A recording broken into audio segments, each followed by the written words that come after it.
Hello and welcome back to my channel, and thanks for rejoining me with my BX solo Dungeons and Dragons campaign. This is just straight after our exciting combat that we had with 11 kobolds. It proved to be quite a close run thing in the end, as Wellington would have said. We really had our backs against the wall in the latter stages of the combat. It was a bit touch and go. Unfortunately, we lost our thief, our hero. An heroic thief. Maybe he was a bit too gung-ho in his throwing himself around, and he succumbed to a kobold. So he has gone. On the mistakes side, I thought I was reasonably limited. I think the one glaring one was the fact that for some reason I disallowed movement before combat. Now, I suppose, to be fair with myself, I had to really kind of study the rules afterwards to see, because I was just making sure that I'd done everything correctly. And I think on the whole, I was okay. But the only place that it does refer to movement is obviously in the combat sequence, movement per round. And in melee opponents, they are restricted to defensive movement. But it looks as though you can move, but it doesn't state that you can move and attack until you reach this point. And it says, in one round, a character may move and fire missiles or move and fight hand to hand. So the way I'm going to read that, I'm just going to take that literally and say, you can do a full move. So say most of our characters were able to move 20 feet per turn because of their encumbered status with their armor and whatever. So I'm saying they could have moved 20, they could have attacked, or they could have moved 20 and they could have fired their bow. So that is what I'm going to bring in for future combats. Lesson learned number 1. And if anybody, thinks, Brian, you're talking rubbish because there is somewhere else in this rule that contradicts that, please let me know. But otherwise, that's what I'm going for. The other thing was, I noticed with poor old Hob, I gave him a bit of a benefit. I gave him, for some reason, I gave him a longsword at one stage, and he got a 1d8. He should have got 1d6, but it didn't really make much difference because he would have killed the kobold anyhow. And some of the pair-offs I was doing, maybe I could have used the initiative advantage that some of the characters had. And I think our valiant fighter, Arisa, she could have benefited from that. And all in all, I thought maybe what I should do is just a bit of compensation overall on the characters, just to help them out. And I'm not going to bring Alden back from the grave. I think that's a bit silly to do. Alden Trueblade is gone. He has passed into he's gone to meet the Lord of Light in his lawful religion. But the rest of the characters, we did have some damage that they received. And Yorick got 3 points of damage. Risa got really quite heavily penalized with 5 points of damage, and Hob with 3. And I thought potentially what I could do is just something that is very, very lightweight and not too much intervention, and maybe just remedy some of that hit point damage. And what I thought was I could maybe say that Old Hemlock gave out to the characters. He said, I have this healing salve that I can give to you, and maybe you could use it in your first combat. And the maximum that this will cover is 3 characters. So we do have the 3 characters, and the maximum that it's going to be able to recover is, say, 3 hit points. And the way we're going to do it is to say that we'll roll a d6 for each character, and say on a 1 to 2 they recover 1 hit point. On a 2 to 3, a 3 to 4 it's 2, and a 5 to 6 they get the maximum, which is 3 hit points. So it's not really going to be a panacea for Arisa because she's down by 5, but hopefully we'll get some alleviation of her maladies. So let's just do that. And in fact, I like to use the red dice for the characters. So if I just get the expert rules out the way just now, and I will get my D6 roll, and here we have our character sheets with the little sticker that I was using. So let's do Yorick first and a D6. So he gets 2 back. So he's going to be down by 1. Arisa. Oh, poor old Arisa. She only gets 1 back. So she's down by 4. And Hob, he only gets... So that wasn't very good. And I suppose, you know, when you actually see where the characters maybe lost out, was the fact that they did quite a lot of like kind of spontaneous, almost like mini charges to engage other opponents. And I had said no, they couldn't strike at the end of that. And I think that particularly affected Arisa and Yorick. That's why I was hoping maybe to get a bit of compensation. But obviously the dice gods have said no. You're really just going to have to live with the consequences of your actions, Brian. This is a lesson learned for future episodes. You will not make that mistake again. So let's just do this on a tally on our little master. So we're saying that Arisa is down by 4. So she's down to 4. I'll put, just to make this a wee bit tidier, I'll say that she's on 4 just now. And poor old Alden is basically, I have to put a score through him. It's very sad. Yeah, I haven't really, in all my campaigns, I haven't really had any, I don't think I've had any deaths yet. So this is quite sad, quite a sad day for Brian's channel, that we get our first death in service. So that's Alden out of the way. Who else have we had? We had Yorick, and he's lost, in the end, he's lost 1, because actually he got 2 back. So -1, we go down to 8. So 8 on that. And Hob has lost 2. So Hob is maybe just feeling slightly worse for wear. It's a bit more than a flesh wound that he was alluding to last time.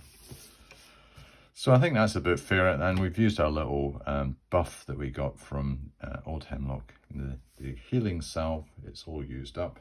It had maybe limited effect, but maybe alleviate some of the sting of having maybe this real penalty against us. So we do say that Alden's being killed. What we're going to do with Alden's body, I think, well, the protocol that we're going to put into effect is that what we will do is we will, we are in this room here. Just bring this up. So all the characters are in here. We are just basically debriefing after this extensive combat. Well, what we'll do is we'll heap the kobold bodies over here in the corner. We will commence the mapping procedure of this room. We will get, I think we'll get Tamsin to do it, and she's the fastest amongst us. And she has got no encumbrance, I don't think. I think she moves at, with her things that she is carrying, I think she is down to, Tamsin is down to, yeah, she moves at 120. So she can move at 40 in combat, but she can move at 120. And I thought the way I'm going to map rooms, if we just get to overall, because I had said that the mapping would be standard mapping for us is, because we are moving at the exploration rate of 60 feet per turn, we will move and we will map 60 feet per turn. But when it comes to rooms, what I'm saying is that will take, it could take about 3 or 4 turns to map this 70 by 70. So I thought maybe I could come up with a neat solution to this. And why don't we actually measure out the perimeter? So this is 70 this way and 70 that way. So that's a total of 140. And say, well, that is the length, effectively the length that we have to map. and that covers that entire area. So I'm going to say, just as a ruling, that it's easier to map rooms than it is corridors, because we've got a large area and we're really just getting, for our map, we're really just getting the dimensions, and we're not really kind of mapping individual features inside this room. So I think that might be a better way of resolving that, and that would give a kind of rough rule of thumb that a small room, say 20 by 30, will take a turn to map. A large room will take between 2 and maybe 3 turns, probably 2 turns. You know, this is an exceptionally large room. This is 70 by 70. So that is going to take, that will take Tamsin, who is going to be doing our mapping for us. Let's say that will take her, if she has a movement rate of 120, that's just going to take her over a turn to do that.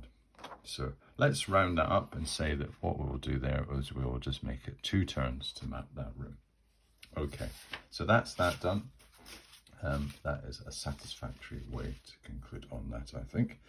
And what else did I have on my list? I had, yes, so we've piled all the kobold's bodies up, and we have Alden's body. So what we're going to do is we're going to wrap him in his cloak, and maybe just secrete him over into a dark part of this corner.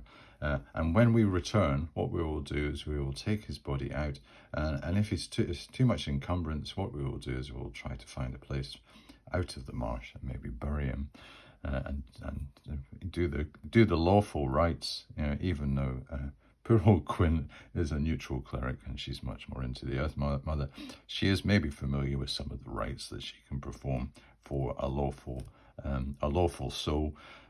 So she can do the business and that, and then we can maybe just leave him to the Lord of Light and see what he has his view on whether Alden's been a good thief or not. I think I have basically covered all the things off that I need to do. I think the one last thing was really just to maybe work out the time. Yeah, to account for the time elapsed, I think we can probably just use this template, because this is as far as we've mapped already. So we've come down this staircase, so that's 20. We've come down to this end of this passage, that's another 60, so that is 1 turn. So if we just use this ready reckoner here and we put 1 turn down. We've come into this room, we've had our combat with the kobolds. That's probably taken 5 to 6 combat rounds, and they only last, they're like 10 seconds each, so it's almost instantaneous in terms of mapping time. So we won't count that. And then we'll get Tamsin to do the kind of the business with her map, and she'll go around the perimeter. And what we're saying is that's going to take us another 2 turns to do that. Now, ordinarily, remember, wandering monsters appear every 2 turns. So I'm just thinking, maybe because I was so a bit harsh on the characters in that combat, that I might actually postpone the first wandering monster check until we have come up to 4. Because it is really quite harsh, this incidence of wandering monsters every 2 turns, because it's almost like as soon as you've entered into a corridor, you've mapped it, you've suddenly got another wandering monster check. So I'm just going to give them a wee bit of grace and say, well, actually, for this first adventure, we're just going to maybe just, you know, they've already lost one of their compatriots. They're in probably a bit of a state of shock. They're trying to digest this combat. Seraphina herself, she's a wee bit, she's feeling a wee bit sheepish. She had that using this fumble mechanic that I have. And again, I've got to maybe just have some second thoughts about the utilization of that. I might give it one more shot. I thought maybe it was slightly overpowered and distorted the combat. And I know with my Homes campaign, I've been using the 20 and the 1, but what I do is I just put a kind of narrative spin in it. So I'll say, if they get a 20, I'll say, well, that was an amazing blow. And, you know, say we connected and we kill the creature. I'll say, what happens is the head is lopped off, it flies up into the air, and it comes down and clatters into the corner. It's all very dramatic. And I thought, well, maybe I could use that technique and then say, actually, you do double damage and it's such and such. That might be a better way to do it. But, basically, Seraphina's feeling a wee bit sheepish. She had 2 of these ones. She was dropping her bow. She was losing her footing. She was all over the place. But then a few of the other characters were guilty of that too. Apart from good old Yorick, he actually was quite outstanding in this combat. He's feeling quite good with himself. Although he is obviously mourning Alden, because he is a protector. That is his archetype, and he wants to get everyone back. That is what he wants to do: protect the team, protect the party. So I have been going off on a tangent. We've got one last thing we have to do in this room, and that was which I alluded to at the end of last episode, was that these kobolds they did have some treasure. So let us just consult the necessary rules in the basic set when it comes to population, stocking the dungeon. What does it say about treasure? So if a treasure is in a room with a monster, use the treasure type for that monster given in the monster description. Okay. To find the treasure in the room. If treasure is in a room without a monster, we use this unguarded treasure table here. So we're not going to use that. We are going to use the kobold entry in the basic set. So kobold entry in the basic set with this nice little illustration that I actually used as the thumbnail for the last one, which I thought was quite nice. It says that the treasure type is, well, P is the one that's carried on them individually, and J is the one for its lair. Now remember, this is probably quite appropriate for the lair, because I've got them down as territorial denizens. So the kobolds have made the lower halls of this ruin keep their lair, building crude traps and tunnels. So maybe what we could when we come over into this kind of habitable zone, because that's where the kobolds started, we actually found some signs of habitation, and maybe they were building tunnels into the walls or through, almost like this, like kind of, I wouldn't call them nests. Maybe what kobolds live in is just like little burrows and whatever. But it looks as though there are signs of habitation. So there is a chance that we are going to have some treasure there. And they are treasure type J. So treasure type J, if we go to the treasure table, this is the treasure table. And what we do is we go along each of the columns and we roll a percentage dice to see if we get these individual items. And if it is a large amount of treasure that we find, the dungeon master, it's within his discretion to maybe put some form of trap or some form of defense around it, or make it hidden. But if it is a small amount, we can usually just have it as if it's lying around, say it's in pots or in maybe an open chest or something that's maybe unguarded. So according to this, they are J, so they're going to have a 25% chance. We have 1 to 4,000 copper pieces. So a really transportable amount of stuff. But let us see if we're going to get that on our thing. So there's my percentage dice. I will get my shaker, and let's see what we get. So it's 25% chance we're going to get. So 99, definitely not. No, you've got no chance, characters. You are pushing your luck. So something that's a bit more valuable, and this would be quite nice to get, but pretty unlikely, is a 10% chance we're going to get 1 to 3,000 silver pieces. So are we 80? So no. So actually, in the end, there is no treasure at all. According to that treasure table, because everything else is nil. We don't have access to electrum, we don't have access to gold or platinum, gems or jewelry or magic items. And they are personally treasure item P. So on each one, we're going to have 3 to 24 per individual. So say on average, we've got, say, 10, maybe say 15 each. So 11 times, say 11 times 15,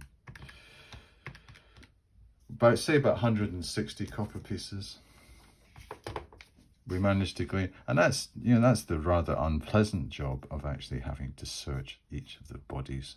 So 160 copper pieces. What we might do is we might just stash that with Alden's body. Alden is in, you know, he's wrapped up in his cloaks. We've got kind of straps around it so that it's kind of it's sealed as far as we can. Maybe we've got, you know, probably Quinn is and even maybe Tamsin and Seraphina, because they have got this magical bent or clerical bent.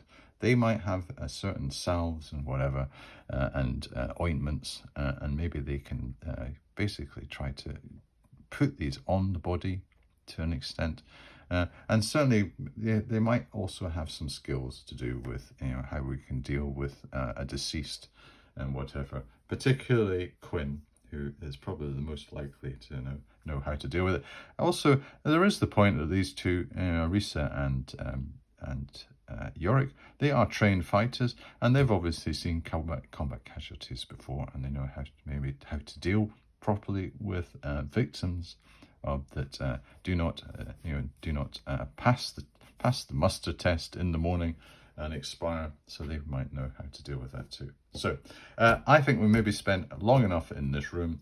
We are now up to 3 turns. What I'm going to say is the characters have been looking for treasure while Tamsin has been doing the mapping. They have not been idle. They've been stacking bodies. They have been embalming to an extent. Alton's body, wrapping it up in a cloak. He is all bound and ready to go. We are at the point where we can proceed through this door and try it. So, remembering that these doors have to be forced, and it is a 1 or a 2, we get back into marching order. And I'm thinking the marching order we should have is that we're going to continue to have Quinn with her light. I think we'll bring up Tamsin, because she's going to be doing the mapping now, we've decided. We'll have Seraphina behind, we'll have Hob behind her. And what I think maybe Hob is going to have to maybe step up and almost like take up the role, almost like he's going to have to be asked to be a burglar, like any good halfling.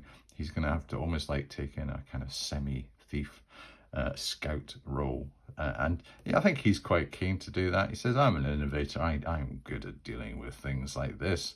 This is right up my street. So if we come to a passage or something, maybe I can just sneak through and I can start doing all that scouty stuff. Also, I've got infravision, so I can see in the dark. I don't need a light source. I can range ahead, and maybe the light source was a problem for us last time. Okay, so we're all in our little marching order. We can see whether we can get through this door. So we're going to use. I think what we'll do is we'll use. We're going to have Arisa with her bow ready. And we're going to have Yorick do the heavy lifting on the door. So anything apart from a 6, and he will not be able to open this door because he adds his strength bonus to it.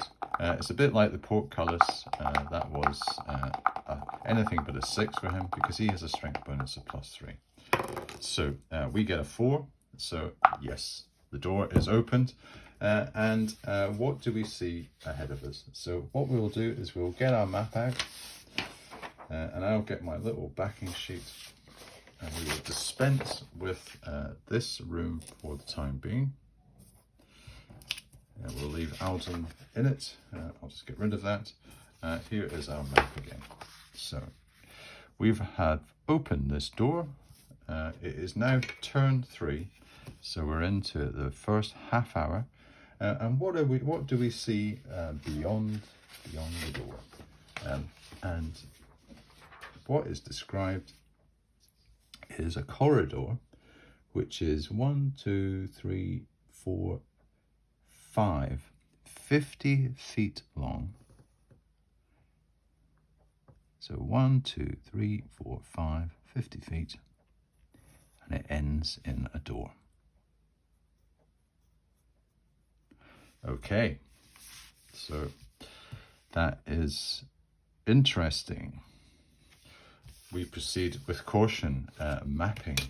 And that's going to take us, because we are going to move, even though Tamsin can, she can hear around, she's the fastest by far because she is unencumbered. We still progress at our party speed. So that's going to take another turn to get up to there.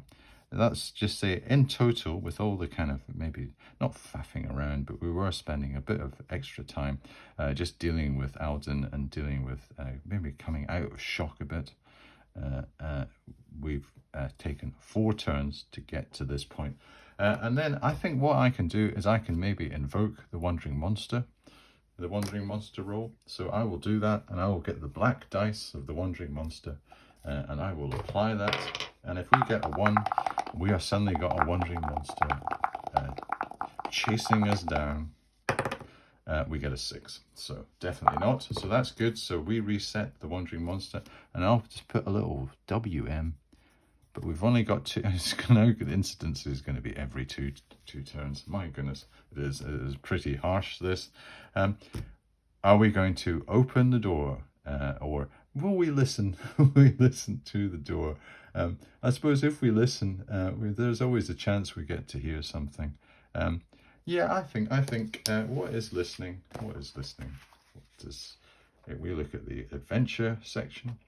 I do like the way it's set out. It's got all these different little sections, and they're all quite clear.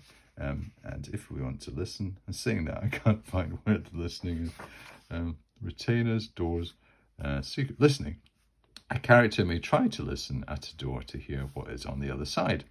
For each character listening, the DM should roll 1d6, a result of 1 or a 1 or a 2 for demi-humans. Okay, let's get Hob. Let's get Hob to listen. On a 1 or a 2, he will be able to hear something that is there. And when I come to populate whatever is there, we will say that we have heard this thing. But we're going to have to determine what we have heard. So let us do a 1 or a 2, and Hob hears something. So he doesn't hear anything. He goes, I'm really straining with my halfling ears. I cannot hear a thing. I can't hear a hoot.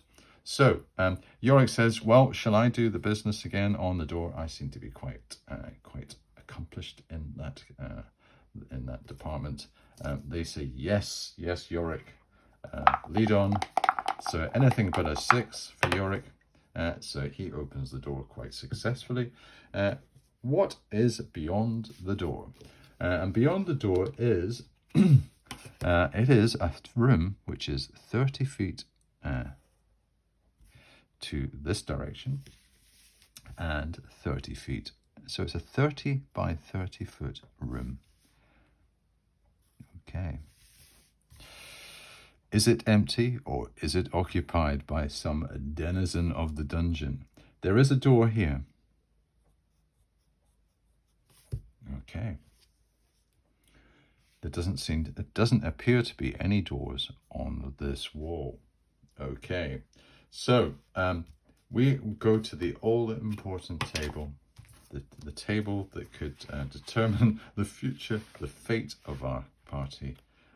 This is really quite a harsh, it's quite a harsh dungeon. If you just do it completely randomly with the basic set, because this table itself is pretty nasty, pretty grim.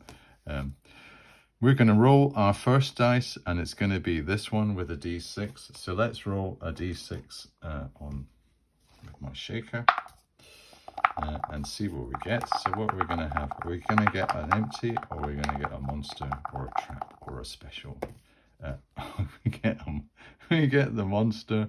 And has the monster got treasure? 1 to 3. Has it got treasure? So yes, it has got treasure. So that's a I am shaking it away, and it's just coming out a 1. That's so it has got treasure. That's a good thing. But we have to consult the dreaded Wandering Monster table, level 1. So we get the D20 of Blackthorne Marsh, the haunted keep of Blackthorne Marsh. We get our D20. What are we going to get from this result? Are we going to get more kobolds? Is this going to be a pattern or what? So we get 13 this time. Right. Okay. Shrew. Giant. A giant shrew. Well, look, shrews are usually like little kind of, it's almost like kind of little Weasley type things, sort of stoaty, Weasley, mousy type things. But we've got a giant one.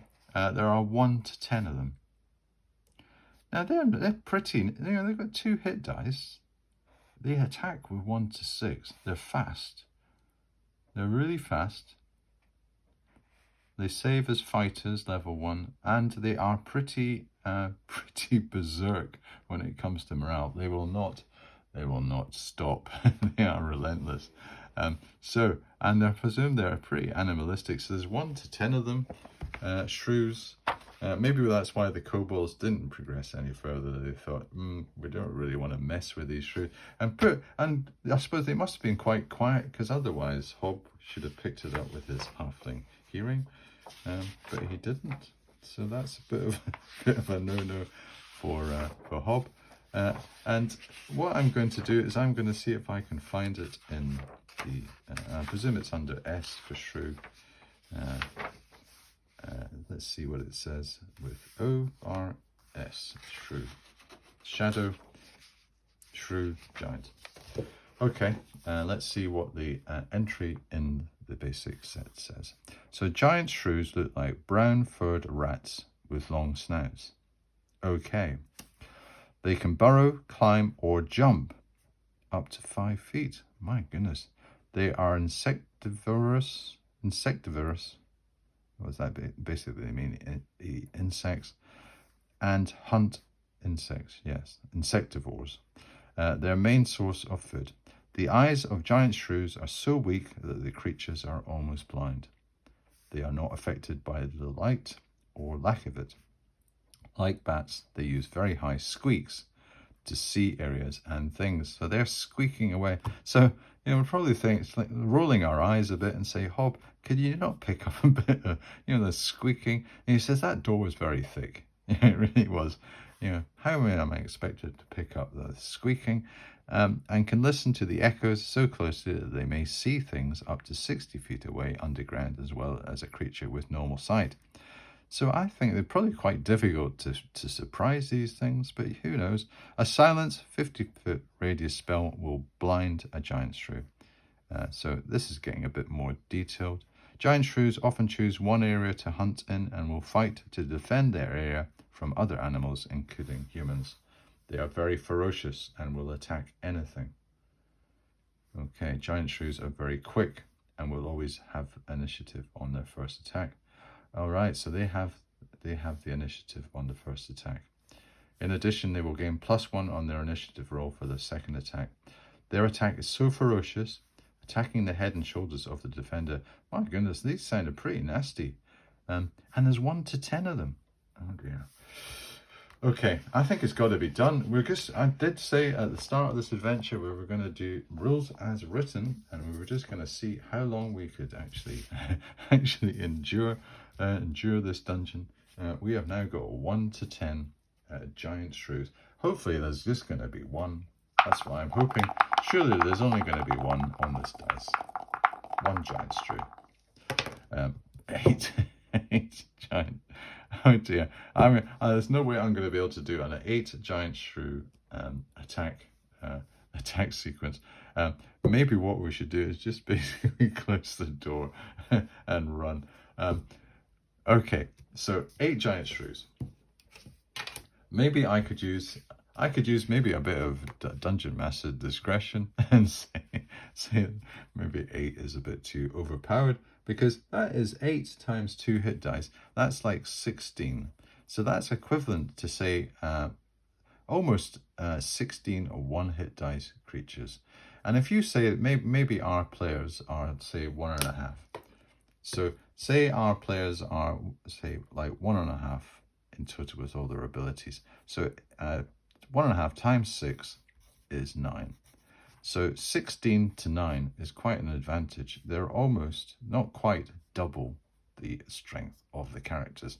So what I might do is I might say, say there are 8 of them, I might say that a proportion of them are non-combatants. Maybe they are female, or they may be young or something, and they are not. And we've actually caught them in their lair. So they're probably, the male ones are going to be very ferocious, and they're going to be defending their dependents. But I'm not going to say that all 8 of these creatures are going to be combatants.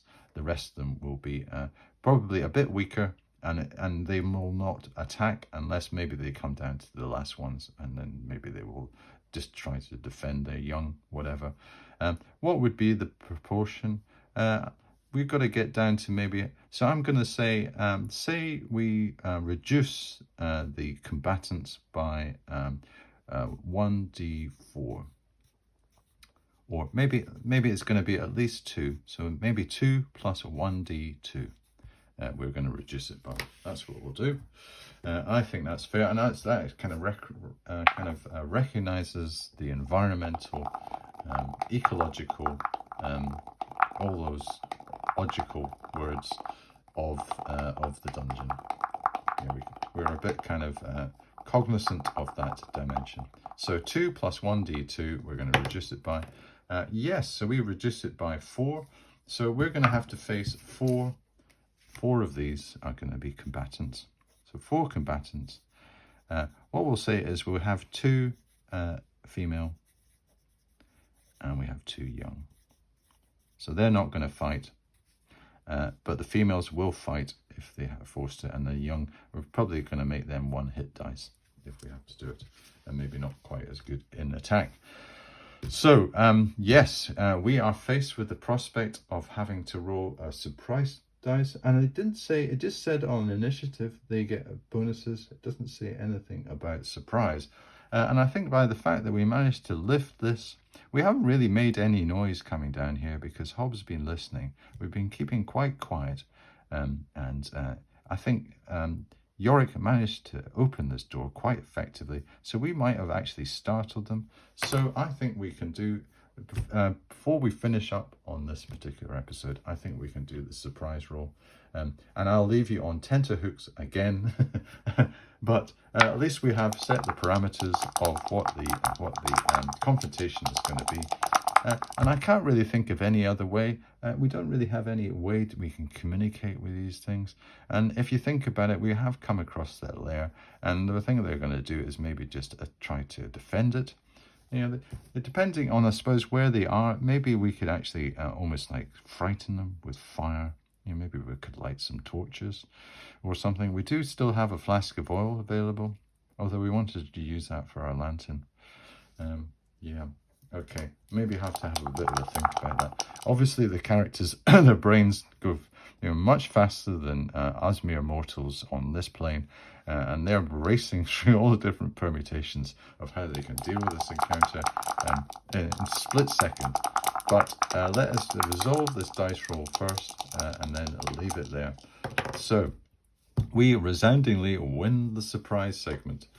So we have a turn of surprise to do with. So for the next episode, I am going to set up. I think I'm going to make something out of this. A bit like what I did for the kobolds. I'm going to have a little bit of background to what these giant shrews are. Take them a bit more seriously. Come up with maybe a bit more a constructive way of having them positioned against us. Some of maybe the permutations we could use to deal with them, and I could maybe research in a bit more detail how, you know, some of the stratagems that would be used against these type of monsters, and also some of the ways that they would deal with being attacked by this group of characters as they come in. I think that's a good thing to leave it on, with the view that we have a surprise. There are going to be 4 major combatants, 4 males, that are going to be aggressive against us, and the other 4 are going to be probably as secondary defenders. But maybe if we do slay the main ones, the rest might just cower in the corner unless we threaten the young. The other thing is, I suppose, I don't know whether BX does have any rules for the pelts, because I think pelts were a big thing in AD&D. You could actually slay these type of monsters and take their fur back. We might be able to get giant shrew pelts, but I might have a look in Expert and see whether they do have them listed, or else I could consult the AD&D Dungeon Master's Guide, and I'm sure that has lots of lists for all sorts of animal hides. Maybe I could just contrive something, a shrew pelt. They are obviously big things. These are, yeah. I didn't know if they gave, they can jump 5 feet. They can do all sorts of stuff, a lot more than you'd expect. So they are going to be quite dynamic components. Hopefully I can make this quite an interesting little scenario for the next one. Okay, good. Well, one of the major points was I just wanted to clear up some of the things from last episode, and just maybe just some of the minor mistakes. I don't really think I went too far off piste, and I think one of the good things, if you do have a mistake, it's a lesson learned. You will not repeat that mistake again. So I think most of my combats should be quite the way they should be. I will play with the fact that whether I need to bring in this 1 or a 20 formal. I might just revert to a narrative. Let me see how I'm feeling on the day. And we've got this little combat to look forward to, so hopefully that will be quite entertaining for us next time. Okay, well, we're into a room 2. We're obviously looking as though we're doing a room an episode. That is where we've got to. Okay, well, thank you very much for watching this one, and I look forward to seeing you next time.